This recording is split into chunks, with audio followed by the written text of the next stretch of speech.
Bien, vamos a ver en esta lección cómo Dios es un Dios compasivo, es compasivo hacia sus criaturas y cómo los milagros del Señor Jesucristo muestran esa compasión.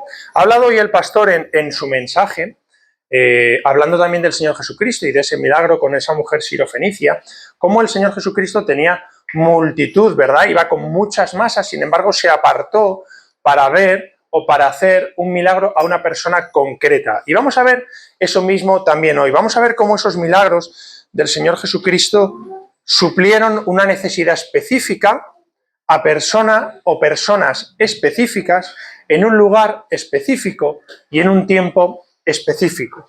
No eran cosas masivas, sino que él miraba persona a persona, buscaba persona a persona. A través de esos milagros, el Señor Jesucristo nos habla acerca de su poder, de su autoridad y también, por supuesto, de su misión.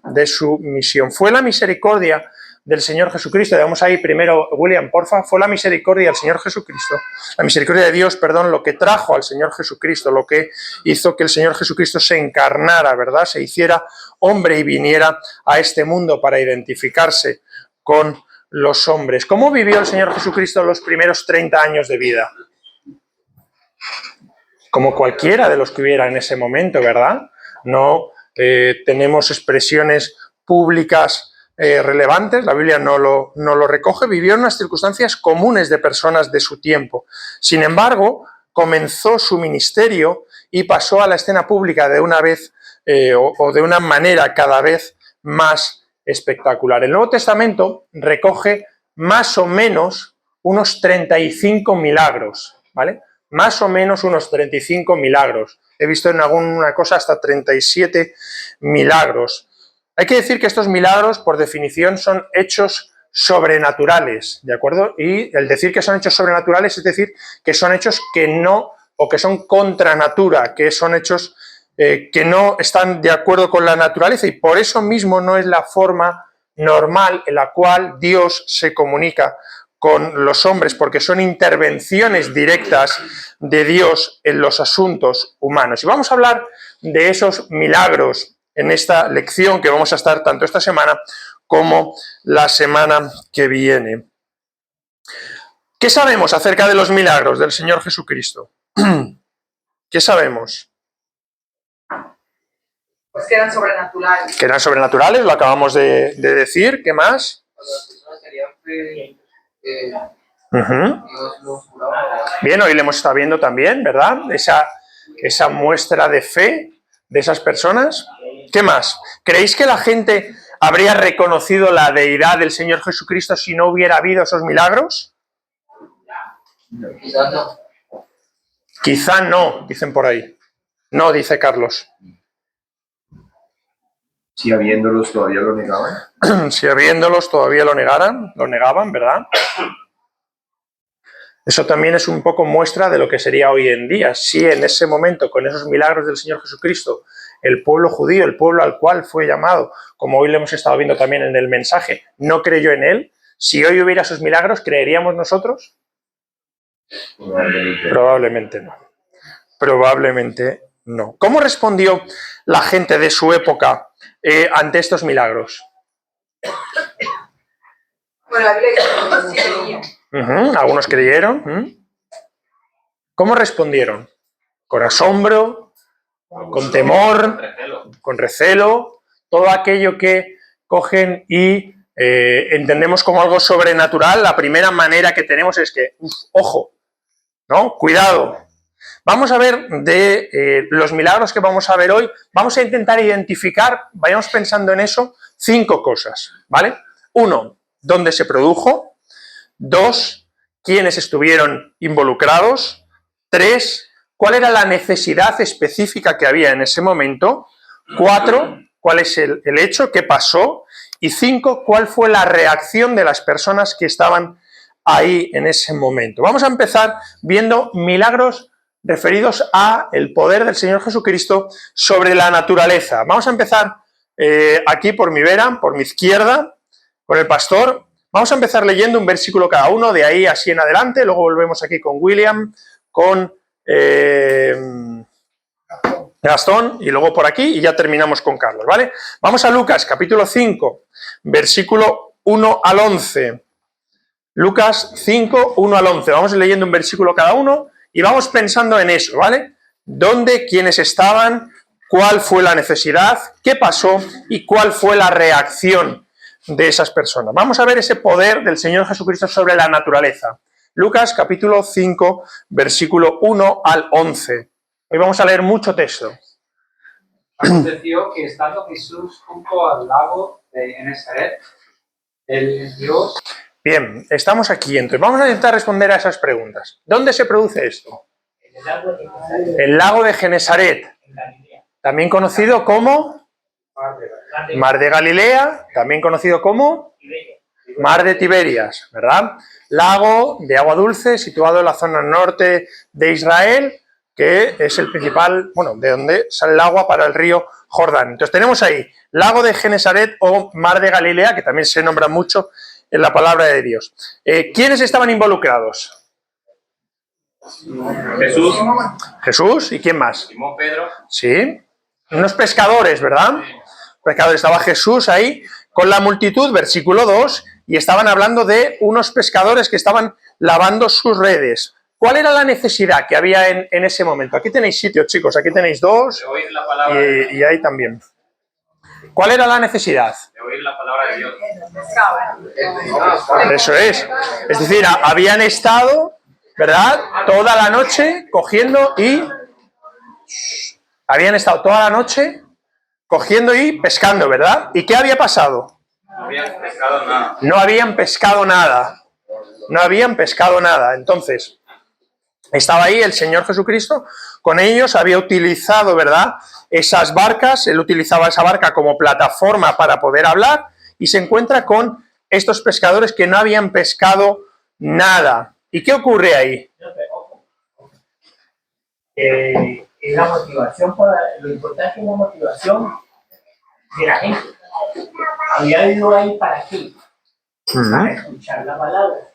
Sí, sí, eso es, digamos... Ellos no iban a ver milagros, iban a escuchar la palabra. Bueno, la gente que estaba allí con el Señor Jesucristo venía a escuchar la palabra, pero digamos que Pedro, su hermano y los pescadores estaban a otra cosa. Ellos estaban lavando las redes, porque habían estado toda la noche. Nos vamos ahí, versículo 2, ¿verdad? Y los pescadores, habiendo descendido de ellas, lavaban sus redes, ¿verdad? Ellos estaban ahí en su tarea y habían pasado toda la noche sin pescar nada. ¿Y qué ocurre en ese momento? ¿Qué les dice el Señor Jesucristo?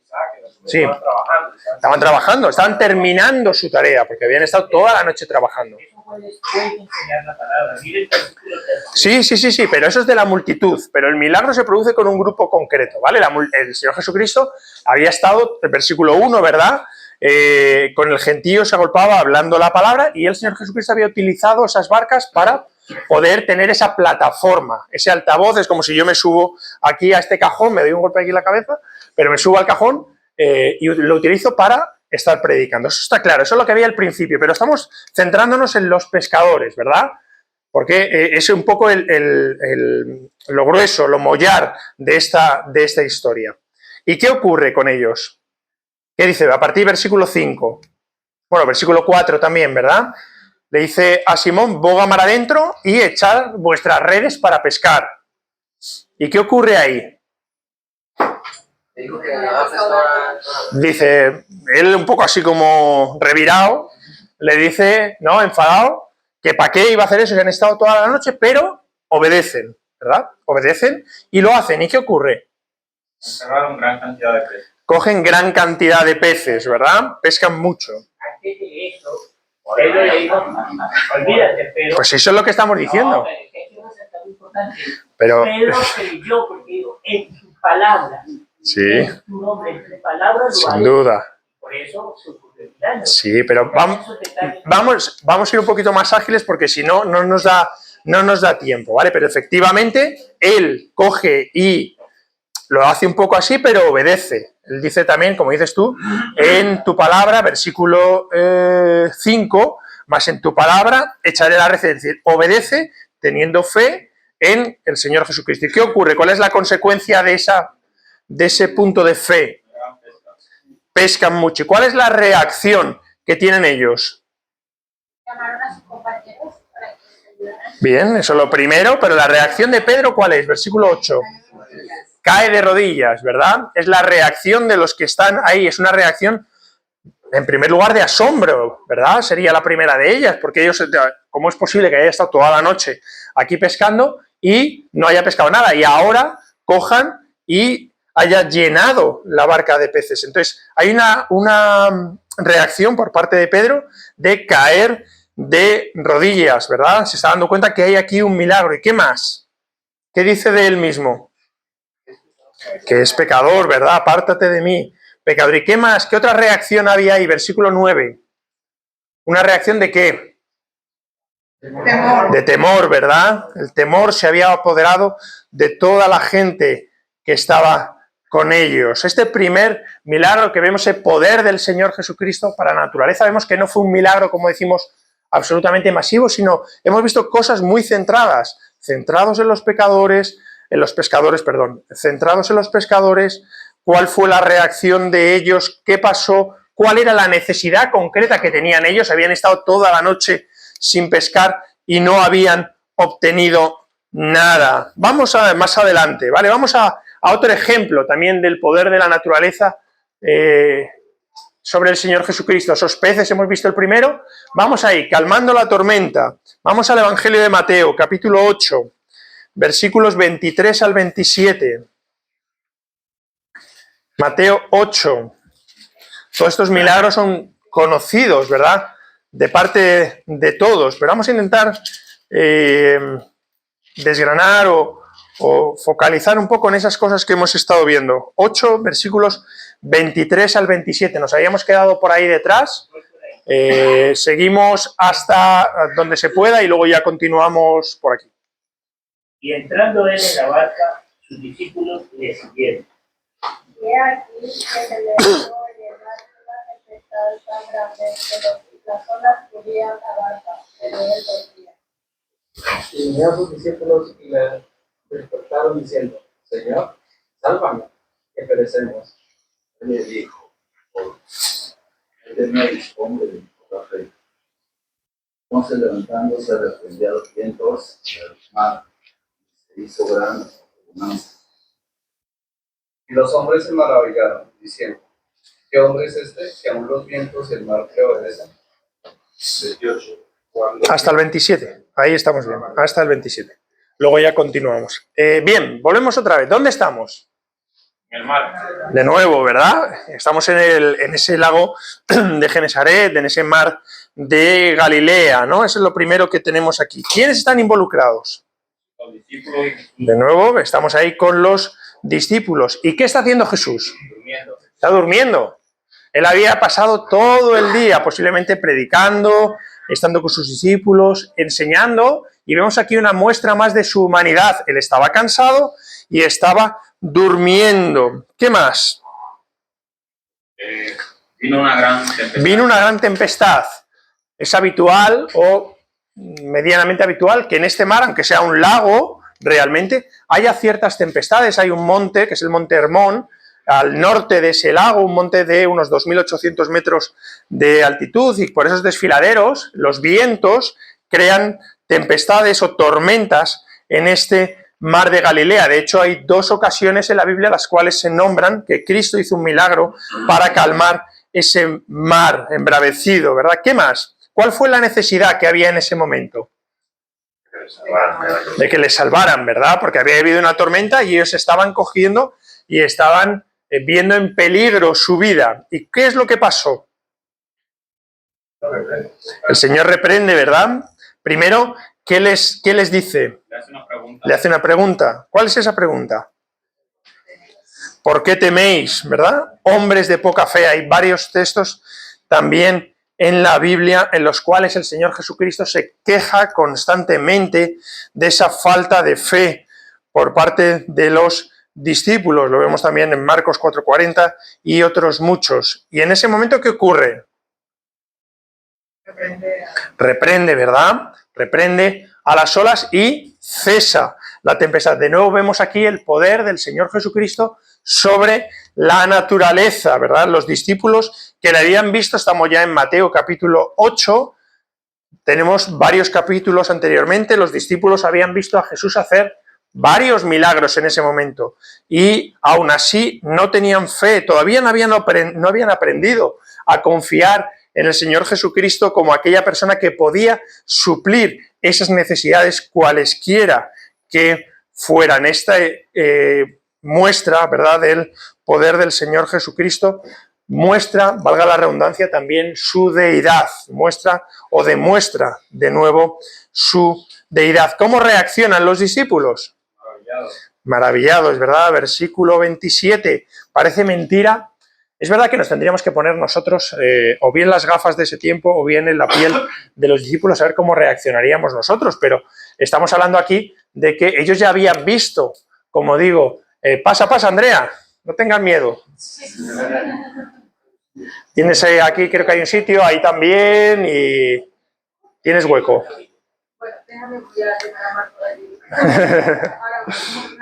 Y habían reaccionado de esa manera a pesar, ¿verdad?, de todo lo que ellos habían cogido y habían visto. Entonces vemos ese poder sobre la naturaleza con esa pesca, calmando la tormenta. Vamos a ver otro ejemplo, vamos al siguiente, nos habíamos quedado por ahí atrás. Vamos a Marcos, capítulo 6, Evangelio de Marcos, capítulo 6, versículos 31 al 44.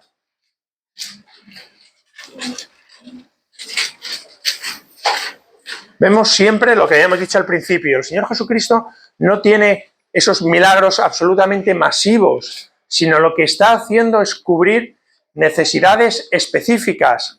La pesca, calmar la tempestad, a persona o personas específicas, en momentos específicos, cuando estaba predicando, cuando está en la barca y en lugares específicos también. Vamos a ver ahí, dime. En Marcos sí, es un poco más extenso. Sí. Aparte de maravillados, dice, entonces temieron con gran temor. Temieron también. Y en Lucas, pues un poco cuando lo mismo. Y atemorizados se maravillaban. Que es una reacción similar a la que hemos estado viendo también cuando se produce esa pesca anterior, ¿verdad? Atónitos, maravillados, con miedo, ¿verdad? Aterrados, una situación habitual. Es verdad que en esa primera es cuando ya Pedro y su hermano les siguen al Señor Jesucristo la primera vez, pero aquí ya habían visto más milagros del Señor Jesucristo y seguían con ese asombro, incluso con ese temor. Vamos aquí a este punto, Marcos, capítulo 6, versículos 31 al 44. 31 al 44. Nos habíamos quedado por ahí atrás con Roberto, pues seguimos con Roberto hasta Paqui, y luego vamos a ir con Jacobo, ahí uno cada uno, y luego ya seguiríamos por aquí, ¿vale? Sí. Bien, estamos ahí. ¿Dónde se produce esto?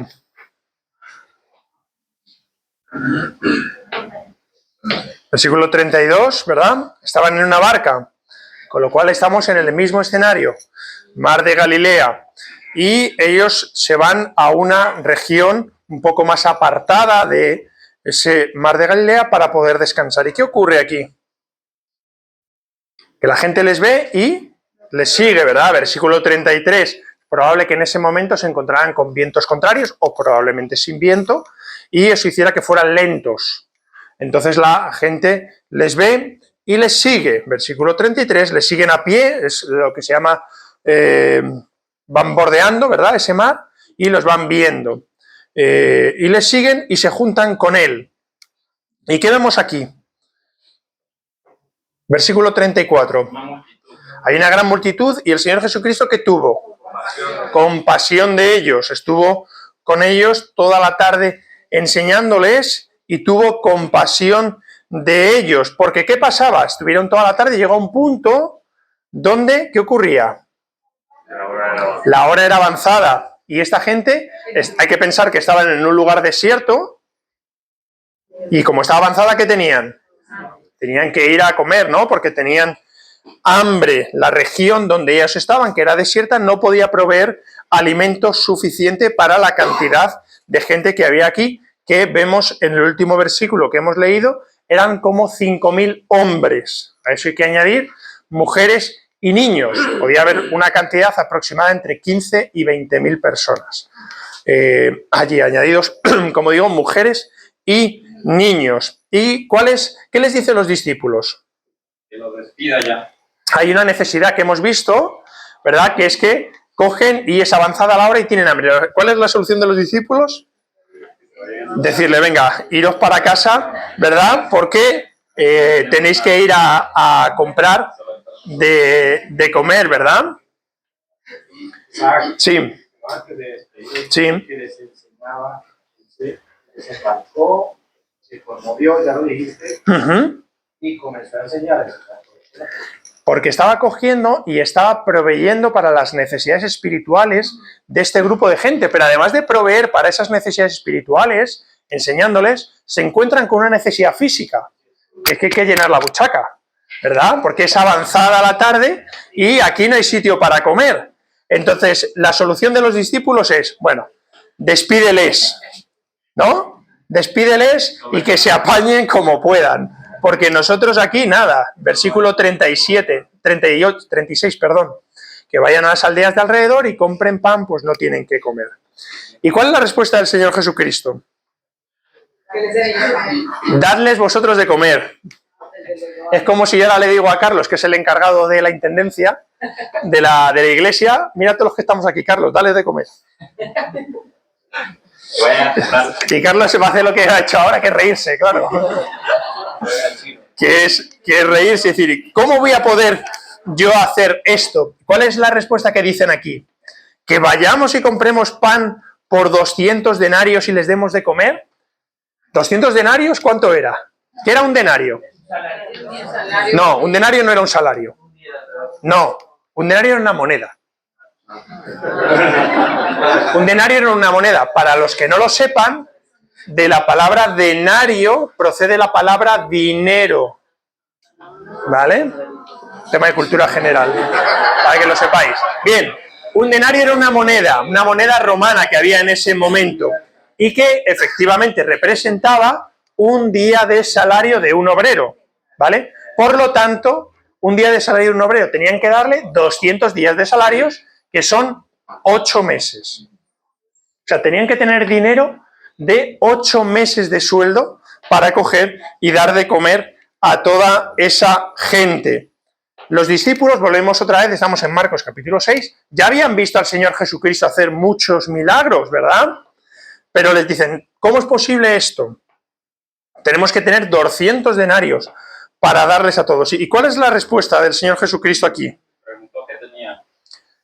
Preguntó qué tenían, ¿verdad? Porque los discípulos, su único pensamiento era 200 denarios, tenemos que comprar toda esta comida, a ver cómo la traemos. Ellos solo tenían un pensamiento, digamos, cuantitativo, de cantidad. Es imposible que demos de comer a todo esto. Sin embargo, el Señor Jesucristo va mucho más allá. Los discípulos buscan una gran cantidad y el Señor Jesucristo dice, ¿qué tenéis? ¿Verdad? ¿Cuántos panes tenéis? Y ellos dijeron, 5 panes y 2 peces, ¿verdad? Versículo 38. ¿Y qué manda el Señor Jesucristo? Que se recuesten sobre la hierba, ¿verdad? Dice, versículo 40, de 100 en 100 y de 50 en 50, ¿verdad? Probablemente serían grupos de 100 personas, unos 50 grupos de 100 personas. ¿Cuántos son 50 grupos de 100 personas? 5.000, ¿verdad? Habíamos dicho 5.000 hombres al principio. 50 grupos de 100 personas. Aquí solo nombra a los hombres porque también en esos tiempos los hombres iban por un lado y las mujeres y los niños iban por otro. No estaban juntos. Si algún día tenéis el privilegio de ir a Israel, veréis que en el muro de Jerusalén los hombres eran por un lado y las mujeres eran por otro. Pues aquí igual. Estaban sentados 50 grupos de 100 personas, que son 5.000, ¿verdad? Como habíamos visto ahí, y las mujeres y los niños aparte. Se cogen y se sientan. ¿Y qué hace el Señor Jesucristo? Bendijo, ¿verdad? Los discípulos buscaban algo de gran cantidad. Sin embargo, el Señor Jesucristo tomó lo que había en ese momento y utilizó ese poder que tenía para bendecirlo en primer lugar, repartirlo y que se, como vemos a continuación, se multiplicara, ¿verdad? Se multiplicara. Él cogía y manifestó su poder al multiplicar lo poco que se le había confiado. En este texto que estamos aquí vamos a ver unas cosas muy importantes acerca de nuestra relación con el Señor Jesucristo. En primer lugar, el Señor Jesucristo tomó lo que se le ofreció. Tomó lo que se le ofreció. Él toma lo que nosotros le ofrecemos, Él acepta lo que nosotros le ofrecemos y lo usa para nuestro bien. Es un privilegio poder dar. Muchas veces hemos hablado también del tema de las ofrendas, lo hablamos en su momento, ¿verdad? Él toma lo que nosotros le damos y lo usa para nuestro bien. ¿Y cuántas veces hemos hablado de que en dar existe bendición? Después de tomar lo que esas personas le dieron, esos 5 panes y esos 2 peces, como ha dicho antes José Germán, lo bendijo, ¿verdad? Lo bendijo porque lo que él toma no es algo que, digamos, es una inversión, es algo que el Señor lo bendice, es algo que no se da perdido, es una inversión, es algo que puede dar aún más bendición. Después, ¿qué hizo? Lo repartió, ¿verdad? Permitió a los discípulos coger y distribuir la comida que él había bendecido, de tal manera que los discípulos participaron en ese milagro. Y luego lo último que ocurrió, que a medida que lo iban repartiendo, la comida se iba multiplicando, ¿verdad?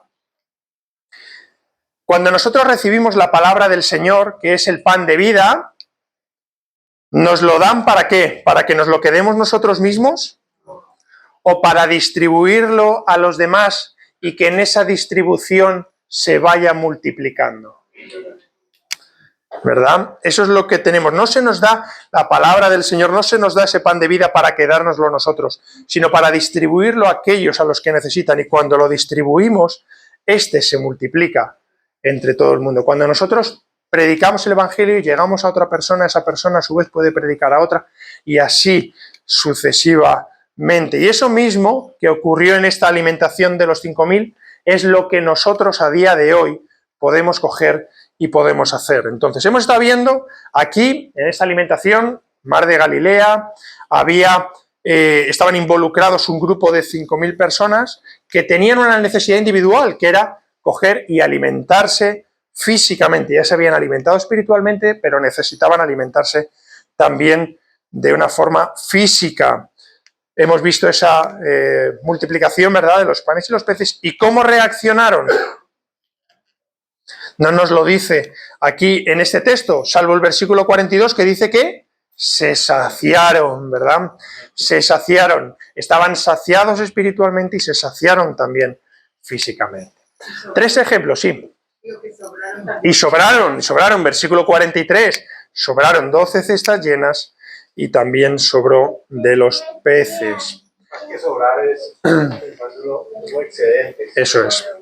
Hubo una bendición que sobreabundó, ¿verdad? Que sobreabundó. Hemos visto ese poder sobre la naturaleza con esa pesca milagrosa, con Jesús calmando la tempestad y con la alimentación de los 5.000. Vamos a ver también esa compasión del Señor Jesucristo hacia estas personas que estaban con Él de otra manera, que es el poder sobre las enfermedades. Se ven durante los evangelios numerosas evidencias o relatos de curación de enfermos. Cronológicamente hablando, el primer milagro de curación lo podemos ver en Juan, capítulo 4, versículos 46 al 54, pero está claro que las obras de sanación del Señor Jesucristo formaron una parte importante, una parte principal en su ministerio. Juan 4, 46 al 54, pero no vamos a ver ese, vamos a ver otro.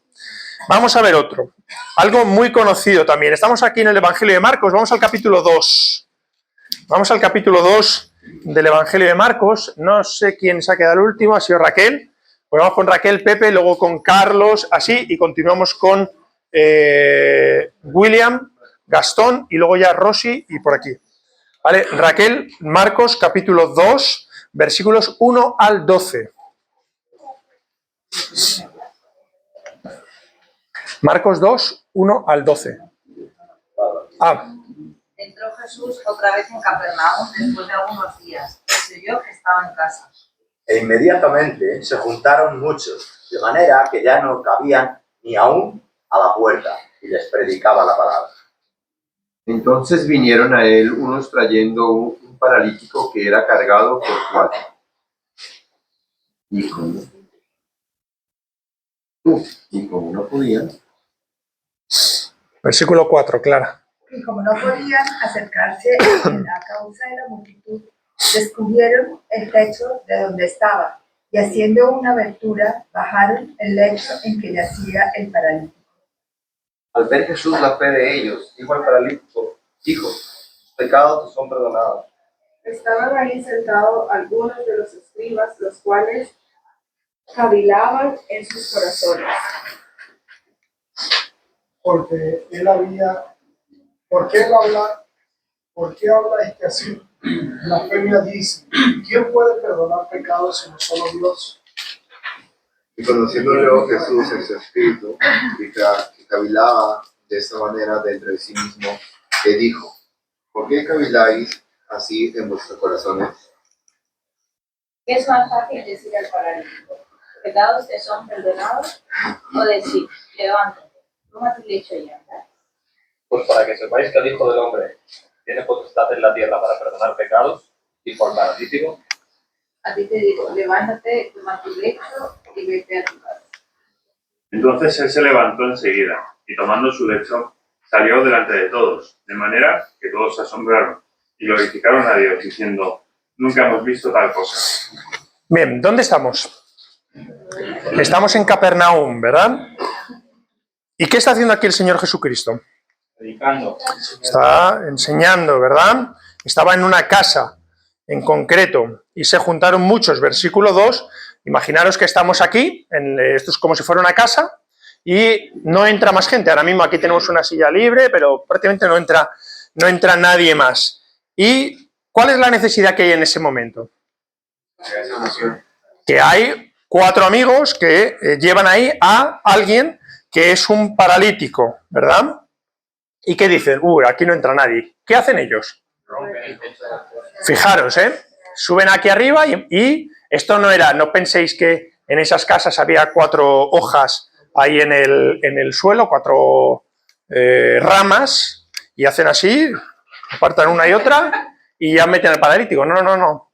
En ese momento, las casas, tener en cuenta que Israel, calor, techos probablemente lisos, con tablas, con una arcilla, para que en verano la gente pudiera subir arriba a la azotea y pudiera dormir a la fresca, que se suele decir, arriba. Entonces tuvieron que subir arriba, picar. Aquí imaginaos que yo estoy aquí y empiezan a caer cascotes. Picar esa arcilla fresca que había, remover esos tablones sobre los cuales estaba la arcilla y hacer descender a ese paralítico, a ese enfermo. ¿Esto qué demuestra por parte de esta gente? Había fe, ¿verdad? Había fe, amor por esta persona, ¿verdad? Que estaba paralítica, por este amigo que estaba paralítico, estamos aquí en el versículo 4, y demuestra también esa fe en el poder del Señor Jesucristo para poder curar, ¿verdad? ¿Y cómo comienza? ¿Qué esperarían ellos? Que descendieran a su amigo y ¿qué hiciera el Señor Jesucristo con ellos? Eso es lo primero, ¿verdad? Que esperarían. Pero ¿cómo empezó tratando Jesús con este hombre? Versículo 5.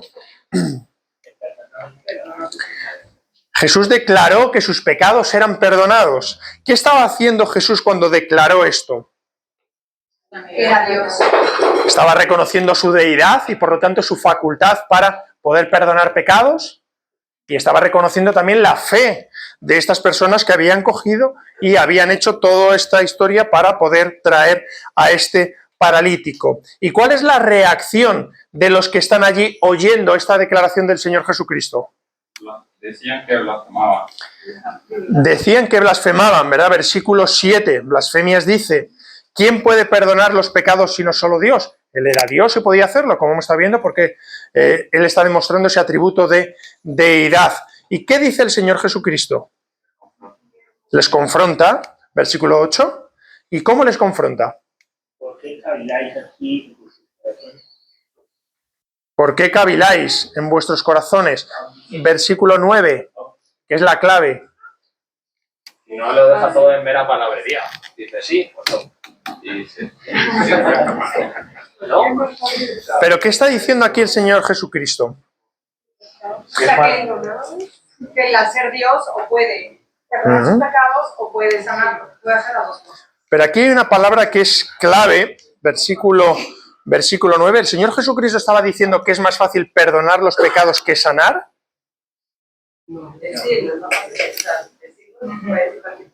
Esa es la cuestión, esa es la palabra clave. El Señor Jesucristo aquí no está diciendo que es más fácil perdonar los pecados que sanar. Lo que estaba diciendo que era más fácil decirlo. ¿Por qué? Si yo te digo a ti Deyanira, tus pecados te son perdonados. ¿Eso es probable? Sin embargo, si yo te digo, eres sanada, levántate y anda, hay una prueba. Porque si yo te digo que tus pecados te son perdonados, es algo inmaterial, es algo que no se puede probar. No puedes probar si con esa declaración mía tus pecados han sido perdonados. Por eso el Señor Jesucristo dice que es más fácil decir que tus pecados te son perdonados, porque nadie puede probar si eso ha sido así o no. Sin embargo, si yo te digo a un paralítico, levántate y anda, tiene que tener una prueba física de que ese paralítico se va a levantar y va a andar. Por lo tanto, es mucho más difícil porque hay que probarlo. Lo otro no es necesario probarlo. Sin embargo, ahí entra el Señor Jesucristo y su poder y su autoridad. Versículo 10 dice, pues para que sepáis que el Hijo del Hombre tiene potestad en la tierra para perdonar los pecados, le dijo al paralítico, a ti te digo, levántate, toma tu lecho y vete a tu casa. Él está demostrando no solo esa autoridad para coger y para sanar, sino esa autoridad para perdonar sus pecados, y él demostró también esa autoridad perdonando el pecado por medio del ejercicio de su poder para sanar. Si vemos, y ya con eso terminamos, versículo 10 es donde viene esta parte. Se me ha olvidado deciros antes, un poco para saber por qué cogen y la reacción de estos amigos o incluso de este paralítico cuando el Señor Jesucristo, versículo 5, dice, hijo, tus pecados te son perdonados. Porque imaginaros esa situación, vosotros sois paralíticos, tenéis fe en que el Señor Jesucristo os puede sanar, le descendéis, hacéis toda esa historia que hemos estado hablando, y cuando llega aquí, lo que estáis esperando, ¿qué es? Que te sane. Sin embargo, el Señor Jesucristo le dice, tus pecados te son perdonados. El otro se quedaría como, esto no es lo que estoy yo buscando. Sin embargo, esa no es la reacción. ¿No? Entonces también tenía que ocurrir el milagro porque para los judíos... Es lo que iba a contar ahora. Es lo que iba a contar ahora. Eso es lo que iba a contar ahora. En esa época, si quieres lo cuentas tú, Jesús, pero en esa época los judíos asociaban las enfermedades y las debilidades con pecados realizados por ellos mismos, incluso por sus padres. Hay esa pregunta que dice, ¿quién pecó de ellos? ¿Pecó él o pecaron sus padres? ¿Verdad? Que creo que lo que ibas a contar. Evidentemente también ese espíritu de fariseísmo también está reinando ahora, porque un creyente que esté pasando por un momento difícil o una enfermedad, lo asocian también a pecado, ¿no?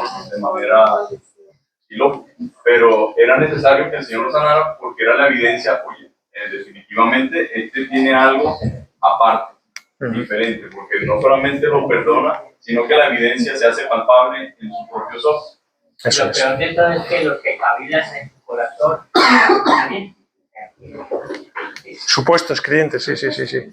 Pero efectivamente, que antes se me había pasado decirlo, la idea que tenía él era esa, que fruto de sus pecados tenía esa enfermedad. Por eso cuando el paralítico recibe el perdón de pecados, no lo recibe mal, porque él está pensando que el origen de su enfermedad está en sus pecados. Y al ser perdonado de sus pecados, podría venir esa sanación que viene luego a continuación. Hacer un matiz que no, en los muchos milagros, la fe era del enfermo, o el que era. En este caso, la fe era de sus amigos. Sí, del enfermo también, pero también de sus amigos, por supuesto. Sí, que son los que le llevan. En este caso, que son los que le llevan. Bueno, entonces, ¿cuál es la reacción? Y con eso terminamos. Versículo 12. La reacción del paralítico es que toma su lecho y sale delante de todos, de tal manera que todos se asombraron y glorificaron a Dios diciendo, nunca hemos visto tal cosa. Esa reacción de nuevo de asombro, incluso a veces de temor, en este caso de gloria a Dios también, versículo 12, y vemos aquí como el Señor Jesucristo a través de ese poder está demostrando su deidad y está demostrando su capacidad no solo para sanar, sino también para perdonar los pecados. Próxima semana cogeremos y seguiremos viendo también otros milagros relacionados con temas de sanidad y veremos también alguna otra cosa más. Espero ir un poquito más ágil que hoy, que si no, no nos da tiempo. ¿Alguna pregunta rápida, que ya son las 12?